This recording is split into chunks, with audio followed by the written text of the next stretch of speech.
Короткое якутское лето – настоящая гонка для местных растениеводов. Обработать и засеять поля, поставить ограждения, собрать урожай. И это при условии благоприятной погоды. Но трудности на этом не заканчиваются. Собранное нужно сохранить и выгодно реализовать. Несмотря на все сложности, сельские жители Якутии сохраняют практичный взгляд на жизнь, разбираясь не только в тонкостях сельского хозяйства, но и в политике. 100 гектар посеял в этом году Владимир Георгиевич Пермин. Овес, ячмень, пшеница – то, что хорошо разбирают. Одна из ближайших задач – восстановить поле, после чего и оно войдет в севооборот. Поле заброшенное восстанавливаю. Второй год. Думаю, что нынче его закончу, а гаражу следующий год уже здесь будем сеять.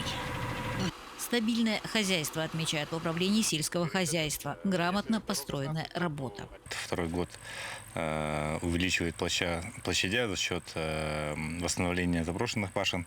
Вот здесь он восстанавливает 16 гектаров. В прошлом году восстанавливал в Куранде 17 гектаров. В позапрошлом году здесь также восстанавливал 33 гектара. И в прошлом году по программе Министерство сельского хозяйства и продовольственной политики приобрел новый зерновой комбайн в лизинг, где 95% лизинговых платежей возмещается Министерством сельского хозяйства. Одна из проблем – денежный результат.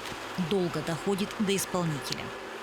Если были бы элеваторы, где сразу можно было зерно оптом сдать, ну, естественно, там тоже по ГОСТу они принимают, ну, к этому все стремятся, сразу оптом сдают, деньги получили сегодня, и ими можно сразу использоваться. А здесь она растягивается почти вот на 7-8 месяцев, ну, а инфляция их съедает, ну, цены никак не поднимешь. Вот горючее я этот раз весной покупал 6 тонн. Ну, представьте, на заправке сколько стоит дистопливо, 6 тонн. Ну, это арифметика поставил. Потратил эти деньги туда, да. А поднять стоимость зерна, ну, никак нельзя. Потому что потенциальные покупатели в основном это пенсионные и предпенсионные. А денег там нет. Либо бюджетники, там тоже бюджет, не всегда бюджетники понимают. Поэтому... То есть большой прибыли не та отрасль. Здесь вот эта работа, она для души.